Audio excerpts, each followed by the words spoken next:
Welcome, everyone. My name is Gary Gordon, and I'm the founder and president of What Should I Be? And I happened to meet Mark Hummel when I was in New York a couple weeks ago at a Broadway play, and he stood up and turned around and said, "Hello."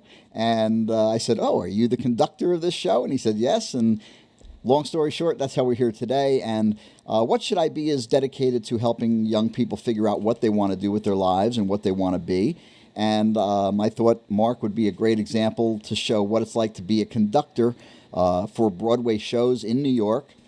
And I invited him to come in today and talk to us about how he got there and so forth. So, good morning, Mark. How are you? Good morning, Mr. Gordon. What a pleasure. Thank you very much.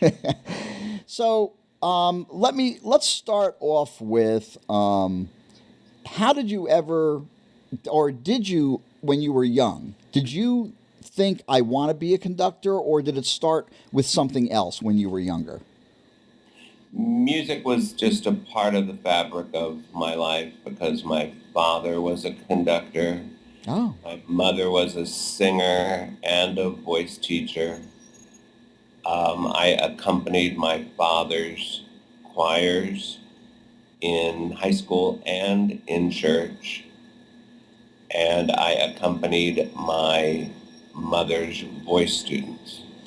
And our family, with my sister Teresa, made recordings and traveled as a singing family in churches. okay. So music was just in the DNA, and all four of us are musical. Now, from what you said, I'm gathering you played the piano. Is that? It sounded like that's what you might have been doing. I played the piano and the violin and the tuba and percussion. My sister played piano and violin and viola. And during your, let's say, early years in school through high school, you were doing your music, and when you were ready to go, I guess, into continue the music into college, did you get a degree in music in a college? Yes, I actually enjoy making music with others. Okay. So I do not like sitting in a room alone practicing, which I really didn't practice very much the piano. Yeah, it just came to me, knock on wood. Um, so my parents called Juilliard and said that they wanted their son to get a degree in accompanying, which is what it was called back then. And Juilliard didn't have a degree in it. And in my hometown of Los Angeles, the University of Southern California not only had a degree, but you could get your doctor's degree in accompanying at that point. So it was a no-brainer. Oh, all right, so you're staying in LA and you're going to USC. So I got my undergrad degree in accompanying.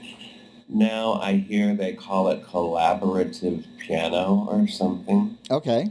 A whole nother thing. But and now Juilliard does have that degree all the way up through the doctor. Okay. Now, did you stop at a bachelor's? Did you go forward? Did you get a doctorate? The only reason I stopped actually because I was going on to get my master's at USC, and a Broadway musical was being mounted on the Paramount studio lot, and through a string of coincidences, a New York producer called me in my spring of my senior year and said, "Hey, could you come over and play a backers audition for a musical that we're going to put on?" Well, I didn't know what a backers audition was. I said, "Sure." And so I went over to Paramount and played for Chita Rivera's daughter, who was co-starring in the musical. And a series of events I came, then they said, "Oh, you're good. Would you come and play auditions?" And I said, "Okay." And then, "Oh, you're good. Do you want to come and play rehearsals for the musical on the Paramount lot?" And I went, I could go to the beach every day, or I could make $500 a week. And so I selected the $500 a week. And about 2 weeks into that, they said, "Would you like to come to Broadway and be the assistant conductor?"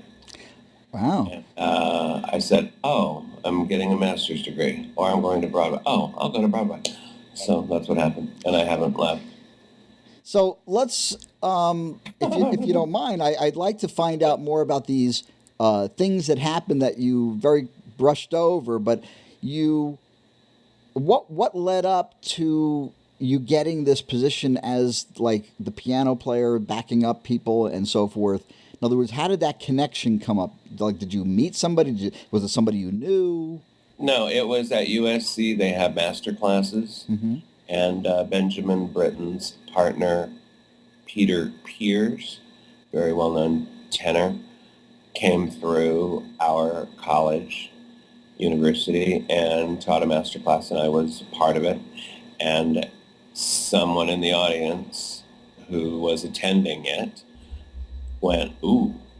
And he said to the New York producer, randomly, I guess, if you're ever in LA, you need a piano player, call Mark Hummel. Okay. So Barry Brown called me, who was one of the producers of Platinum, starring Alexis Smith, directed by Joe Layton.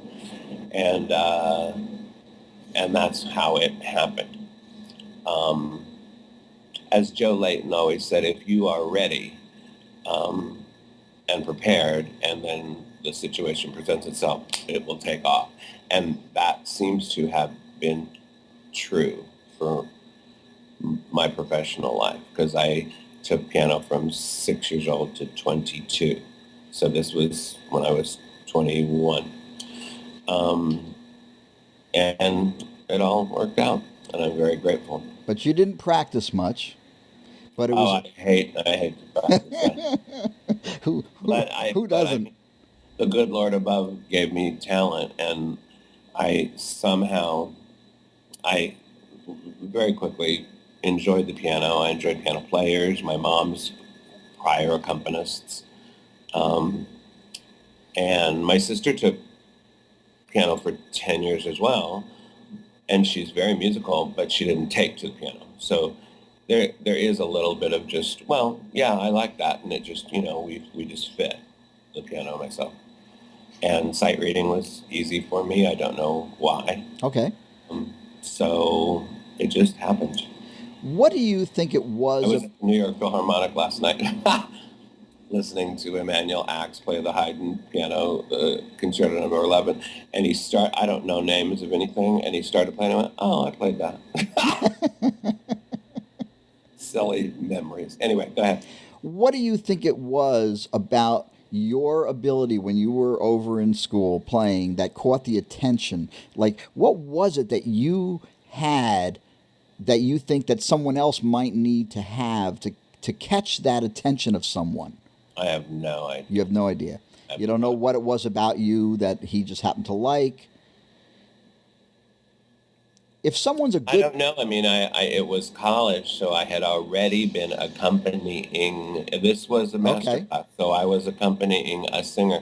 And so I was very familiar with that environment, and because I had been doing this for my mom's vocal studio since I was 13, so I had been accompanying my mom, in church and around the country. So it was a very familiar. Julie Wilson, who I work with, who's a wonderful cabaret artist, said, how did you get so good? Because we just fit again. This is 10, 15 years ago. And I said, oh, I played for my mom's too. Oh, you grew up doing this. Oh, okay, because singers know when they have an accompanist and when they have a piano player, a pianist. It's a different thing.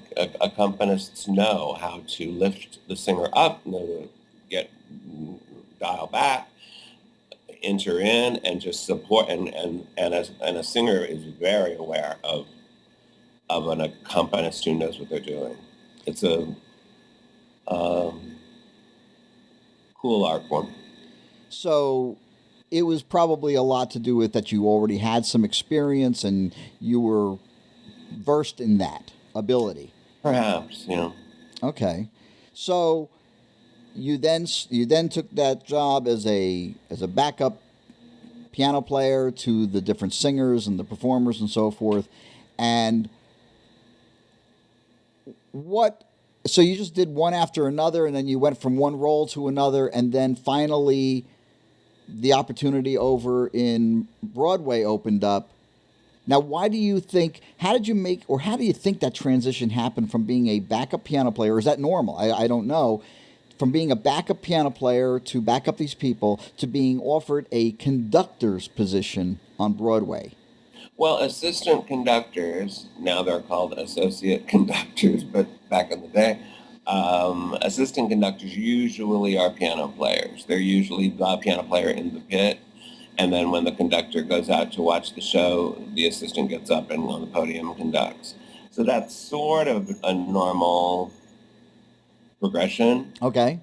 So that was mine. I was the piano player for the rehearsals and the production. And then they said, do you want to come to New York and be the assistant? I said, sure. And so I did that first. And fortunately, my second show I was conducting. So when you after that show, the next show that you got, you were hired as the conductor. Right. Yeah. I mean, it wasn't right away because this show, Platinum with Alexis, closed in 6 weeks at the Mark Hellinger Theater. Huge flop. And then Alexis said, let's go out on the road with the best little whorehouse in Texas. So I was out on the road for a year with her and the company, wonderful company, and I was the musical director. However, the band was a 5-piece band that was on stage, and I was at the piano doing head nods, that kind of musical director. And then Joe Layton, who directed Platinum, called me and said, you are coming back to Broadway to conduct Bring Back Birdie, which was the sequel to Bye Bye Birdie, with Chita Rivera and Donald O'Connor in the Dick Van Dyke role. So that was that was the stand-up conducting first job. Now, again, it's connections, and again, it's if you're ready and you're in the right, and you have the right connections. If you're in the right space, people are going to go you, and they want you. Right. So, let's say there's somebody that's out in Minnesota, Kansas, Florida. You know, they're not in L.A. They're not in New York. You know. Would you recommend to someone that they need to get into that space? They need to get into that LA or New York area and how do they get noticed to where they might be able to get offered something like that? Well, I was noticed in school. So, I mean, I would think that people are in education and then they just seek out the education. I mean, the master classes are offered to you in those schools, right? Places, you know. Yeah. You don't have to take them, but you probably want to because those are kind of famous people that you want to be in their surroundings. And then other people come to also watch these people do what they do. So I guess it's education, right? Yeah. So as a conductor, tell me more about what a conductor does. In other words, what is your position? Like, you have because I saw all the musicians, which I've seen before when I go to New York, but I see all the musicians down there. But tell me what a conductor is responsible for, what their job is like, and that type of thing. The conductor nightly is really kind of in charge of the overall tempo of the show, in my view, in tandem with the production stage manager, who is calling the show and giving cues for lights and sets and that. So they are responsible for the tempo of the show and maintaining it in the way that it was set up originally, in tandem with the conductor, the music director, who's going through the moment to moment of the production for that performance.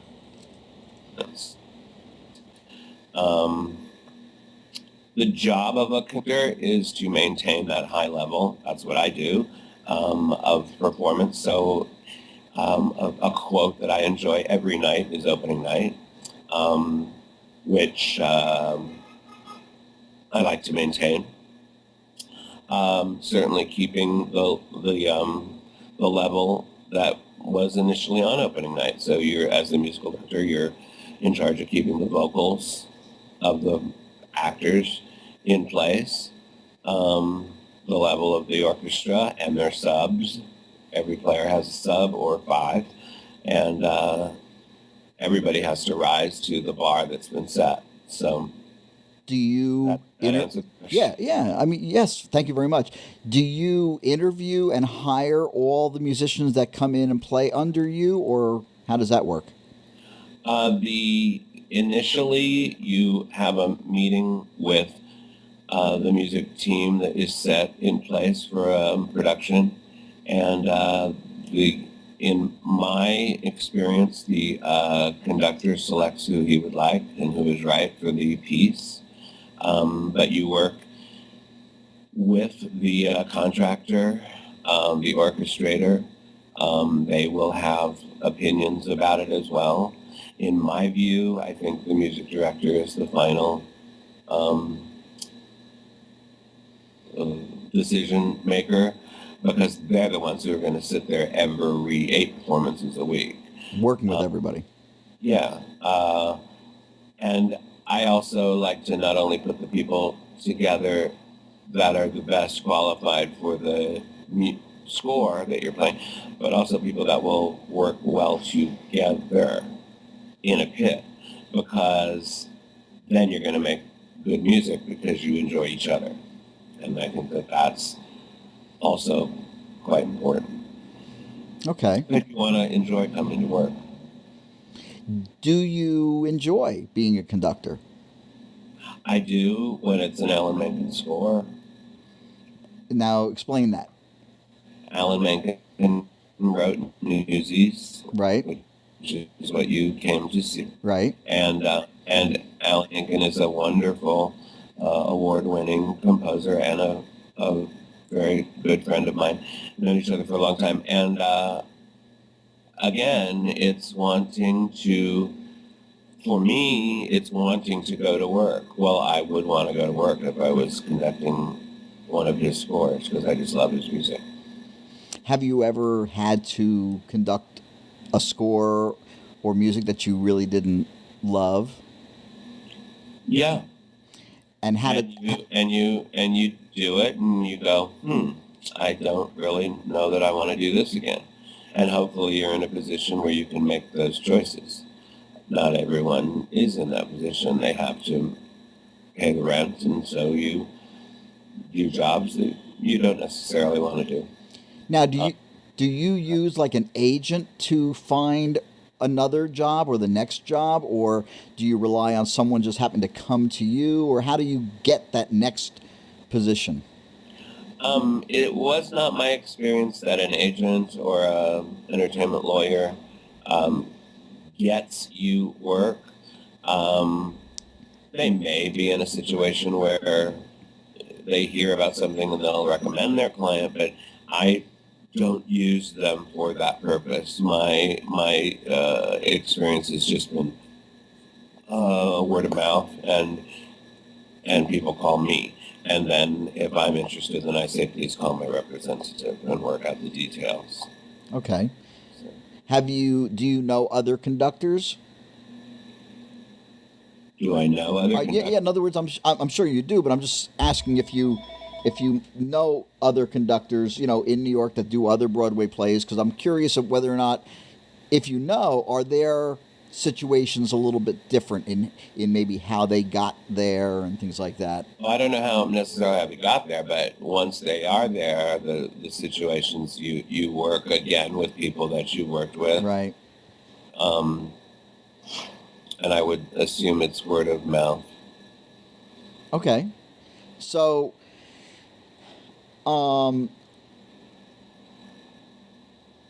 do you get to play, like right now as a conductor, I guess you're also doing the rehearsals. Do they still do rehearsals? Because I apologize for my lack of knowledge, but you're doing a Broadway show, you do so many of them a week. Do they do a lot of practicing, or do they do rehearsals? Yes. Every Broadway show has understudy rehearsals weekly. And every show has their own rehearsal schedule. But certainly at least one day, perhaps 2 days during the day, they have rehearsals for the understudies because they have to be ready to go on at a moment's notice. And I am involved when we have put-ins, when you have new understudies and then they're rehearsed, and then they have what is called a put-in rehearsal, which is where you actually do that show with probably just a piano and a drum, not the whole orchestra, and I conduct those. And my associate does the rehearsals prior to that.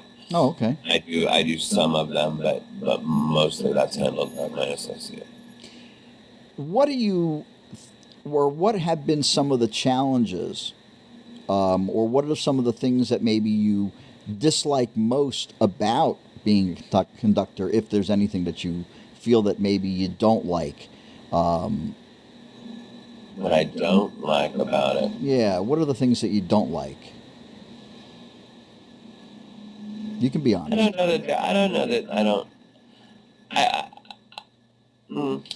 think I don't. I think a challenge is, which is something that you have to do, is when a player is not a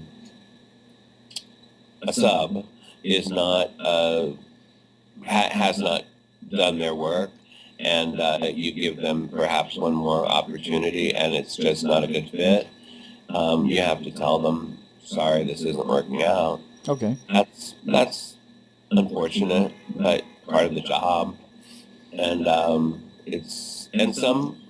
some musicians go, thank God you said that. This was so hard for me. I'm so glad I'm off the hook, which makes my life easier. But others might go, oh wait, could I try? Could I? And I go, no, I let you try, and it's not good. But thank you. So that's something that's part of the job. That's kind of challenging. Awkward. Okay. Challenging, yes. Okay. And what parts of being a conductor would you feel are the things that you love most about it? Well, again, a wonderful score to conduct. Right. I will say that you can't. Life is life, and you are not at 100% every day. And some performances you go, and you begin the show, and go, oh, here we go again. And what my experience with Newsies has been is usually by halfway through, or certainly by the end of the show, I feel better. And you have to realize that, you go, oh, wait a minute, I wasn't feeling so good. Oh, it must have been the performance, it must have been the show, it must have been the music, it must have been the experience. And that's a really terrific. Mm-hmm. Now, if you had the opportunity to tell someone that might be in high school that was looking at becoming, they want to eventually become a conductor of a Broadway show, what might you want to tell them about being a conductor? I know we've covered a lot of different things, but about being a conductor, what they should do to get there, aside from saying practice, practice, practice. What You took the words out of my mouth. What advice would you want to share with them? Well, you have to. I mean, if it's what you want to do, you will figure out a way to do it. But it has to be your passion. It can't be that. It can't be anything else. You have to want it. And if you have that, you will figure things out to get there. That's been my experience. Whether you're fabulous or whether you're just like, okay, but if you want it, it seems to me human nature will drive you in the right way, I think. Now, I haven't had the opportunity to hear you play piano, but I'm gathering that you're very, very good because all of these people had heard you. You've done a lot of great things, and you've backed up people. what was it that made you want to or choose to do what you're doing as a conductor as opposed to following the road of maybe being a performer on stage as a pianist? I still perform as a pianist, and yeah, I wear different hats. For Newsies, I wear different hats. I have two jobs. I am the musical director and the conductor, but I also wrote the dance music for the show, and I've written dance music for many Broadway shows. And that is playing the piano in a rehearsal room with a choreographer and figuring out production numbers and steps and music that go with the steps and etc. So, what was the question? Just why did you, in other words, why did you choose to be a conductor, which is someone who's leading everybody else to perform that whole entire score of music, as opposed to being the piano player, which is what you started out as? Yeah, well, I actually, I still do both. Okay. An assistant of mine from the past has now become a conductor, and he called me a few years back and said, "Would you play the piano for me?" And I said, "I don't know, what is it?" And he said, "Well, London and Paris in February, Rufus Wainwright." And I said, "Let me think about it." Yes. So we did. I think you should. I think you should. It's been my experience that you should always ask if people want to do something, because sometimes people get to a level and they go, "Oh no, they would never think of doing that," and that's not necessarily true. Ask somebody. They might. Sure. I mean, play the piano with a 35-piece orchestra with my friend conducting. I mean, I'm happy for him. I'm happy for me. It's a win-win, you know. Have you ever conducted? My dog, because my dog is very interested in becoming part of this. Oh, absolutely. This is Betty. Oh my goodness. Oh. Betty's 4 months old and she wants to play. I need to give her something to play with. Sorry. Have you ever conducted orchestras outside of the U.S.? Yeah, I conducted in Russia with Karen Akers. I've conducted in Ireland for recordings for Dancing with the Stars and for other huge events. Conducting the Hollywood Bowl in Los Angeles. Yeah, around. Would you say the musicians in other countries are different or just very, very similar to musicians in the United States or anywhere? Well, music is, the universal language. I was apprehensive about conducting in Russia just because of the language barrier, and it wasn't at all. I mean, we had translators to help us, but you're expressing what you need with your hands if you're good, and they follow you. And I conducted a symphony with Bernadette Peters, because Bernadette does symphony dates as well as her other personal appearances. And I hadn't conducted a symphony, and I certainly went, ooh, that's a challenge.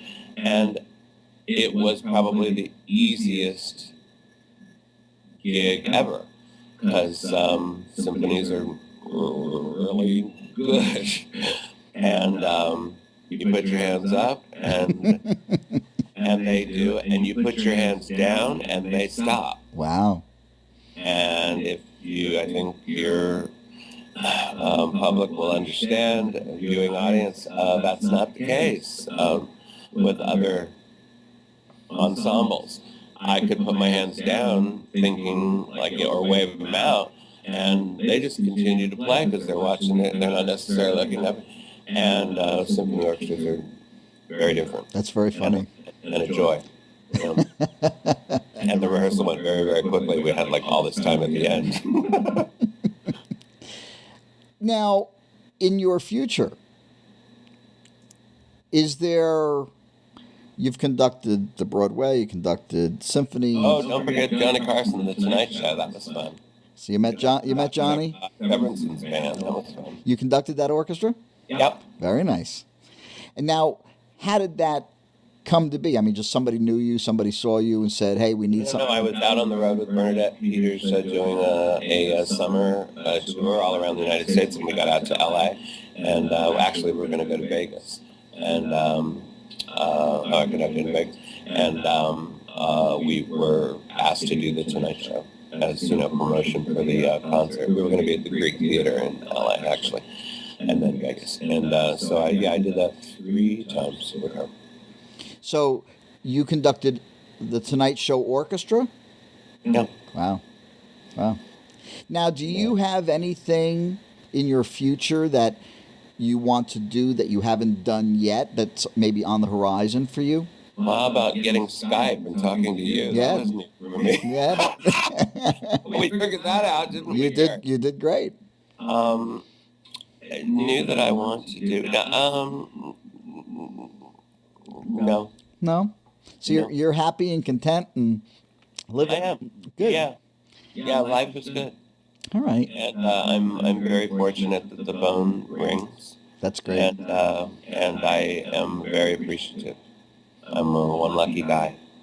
Now, is there anything that maybe I did not ask that you think that you'd like to additionally share with someone who is out there listening and considering this as a possible career for themselves that you might like to tell them? Well, you have focused on the conducting, and maybe that's the emphasis of this, but I do want to raise the bar and the interest level of the dance arranger. I think that it is an art form that is so specific, and choreographers are very aware of that when they have a dance arranger, or when they can hire their dance arranger. Sort of like a singer is with an accompanist. They want that accompanist because they know that makes them work. A dance arranger does that for a choreographer. Christopher Gattelli won a Tony Award for his choreography for Newsies, and I wrote his dance music. And he had not had a dance arranger until Newsies. He had worked on a lot of Broadway shows and off-Broadway shows, and then he called and said, I get to hire a dance arranger. And we had been friends for 20 years, but we hadn't worked together in those capacities. So I'm just, yay, dance arrangers. Now, when you are a dance arranger, does a dance arranger write the dance arrangements based upon melodies and things out of the score? Right. Okay. That's exactly right. You do that because you have to make it a score. The score is Rodgers and Hammerstein. The score is Cole Porter, Alan Menken. So you are always in service of lifting that score up. Now you can go away from it to assist the choreography, or if it needs a section that would be composition, really. But perhaps you overlay a little bit or elongate a line of the composer's score with the dance music underneath it, or maybe you just ignore it, but then you return to the melody and the score, and people go, wow, and it's always best when it is in support of the score, so that it is indeed a score of that particular composer, and you are just enhancing it from the visual that is needed and musically. So how often does a conductor, in a normal situation, how often does a conductor also get to serve as the dance arranger? I'm not sure how often it happens. I think it happened on 42nd Street. Mm-hmm. I think the conductor of 42nd Street originally in 81, 2, 3, somewhere. Right. I believe that happened, but I can't be sure. It's not... I'm sorry, no, way back in 62, Peter Matz, who's a wonderful orchestrator. He was a dance arranger. He was Carol Burnett's musical director for 11 years on TV. He was the conductor of No Strings, which I think was Richard Rodgers, Diane Carroll, No Strings. And he read the dance music for that and was a conductor. So there are a few instances, but I don't know that it's the norm, regular occurrence. So in a lot of cases, what you're saying is they'll have a conductor, but then they will actually bring in a separate dance arranger. Oh, yeah. Okay. Yeah. And usually the conductor is the vocal arranger. That's a normal. Conductor and vocal arranger is usually the gig. Oh, okay. That just goes together. So conductor and arranging the vocal arrangements. Right. Wow. That's usually I mean, you get paid separately for your vocal arrangements, but the conductor, because the musical director is there in rehearsals and puts up, the vocal. I'm glad you brought up the part about the music arranger because and as well as the dance information, because I see these as additional areas that someone who might want to be a conductor might want to also look at trying to develop. Yeah. And especially the music arranger, the vocal arrangements, since you're saying that goes hand in hand, so someone really should try to develop some sort of experience and knowledge about that if they want to be a conductor. Yes. Now, when did you, did that just come to you at some point? Yeah, okay, you're just natural, I got it.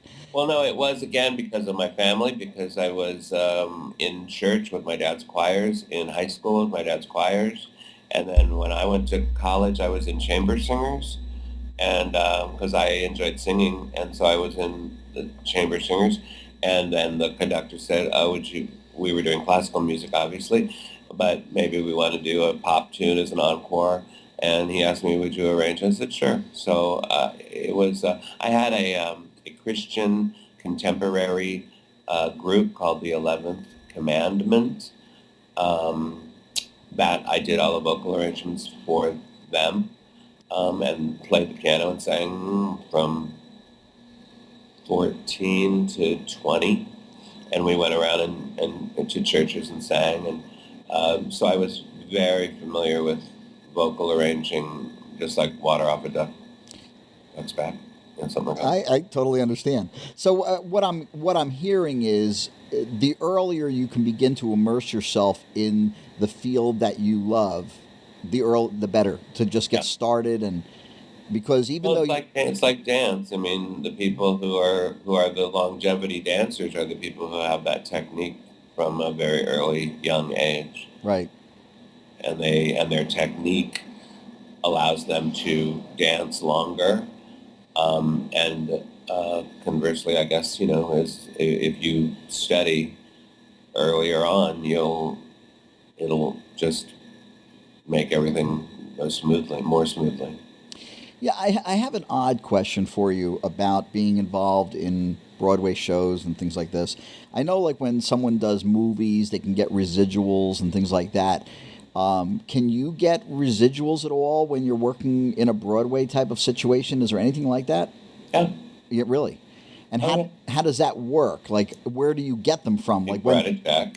Like, what? In other words, when they sell CDs and things? No, you have no. You have a royalty, a weekly royalty as an arranger. Orchestrators do, arrangers do, dance arrangers, vocal arrangers. You have royalties, and you have them for any first-class production ongoing, national tours, or I wrote the dance music to Sister Act, and there are numerous companies of Sister Act all over the world. That's great. So you have royalties from those. So yeah, that's just part of it. But if you were just a conductor? The conducting is just, you're there in service of that show. That's just your salary. Okay. That's, that's not royalty based. That's just your income, like going to work. And the vocal arranging? That's the royalty too. That's a royalty too. Awesome. Okay. I just wanted to try to get a whole picture as to where things might play out. Okay. Was there anything else? I'm glad you brought that stuff up because I think that's really interesting because I didn't realize that was a role that a conductor also spread out into. So, Yeah. I mean, each conductor has their strengths. Again, it's kind of normal that a conductor is the vocal arranger, so that sort of just goes part and parcel with it. But there have been shows where the guy's a conductor and they hire a vocal arranger. I have seen that. That's a little more rare, but more often the conductor is hired, as vocal arrangements than a dance arranger's hired for it, particularly if it's a dance show. and is it possible? I know you said it's most likely that someone who's a pianist would become a conductor, but let's say someone played the clarinet or they played the saxophone or something. Could they also eventually work up to being a conductor? Yes, there are assistant conductors on Broadway. One that I know of is a percussionist, two percussionists that are assistant. There's a violinist is an assistant conductor. It's just not as normal, or irregular, only because the piano player is in the rehearsal process, in the rehearsal studio. And a violinist isn't in the rehearsal studio. So that just makes it a little, because it just follows that the person who plays the score understands the score and has been there since day one, so they would just kind of fall into the assistant or associate role. At least that's been my experience. But yes, there are other people who are not piano players who are assistant conductors. So if I was playing the violin or another instrument and I wanted to become a conductor, if I then started to learn how to play the piano, but maybe I wasn't the best piano player in the world, but I could play the piano, is that good or is that really not going to cut it? What's the question? If I was, let's say I was a violinist and I played really well and I became an assistant or associate conductor. Right. But I now wanted to become a conductor, and so I went and I learned how to play the piano. Oh, no. If you want to be a conductor, you can be it from a violin to a conductor. You can do that. You don't have to go through the piano. No. You don't have to go through the piano. Okay, great. All right, well, listen, Mark, I really thank you very much for taking the time and sharing your story. And hopefully I will see you again on another show. All right, I look forward to it. Thanks so much. All right, Mark. Bye-bye. Bye-bye.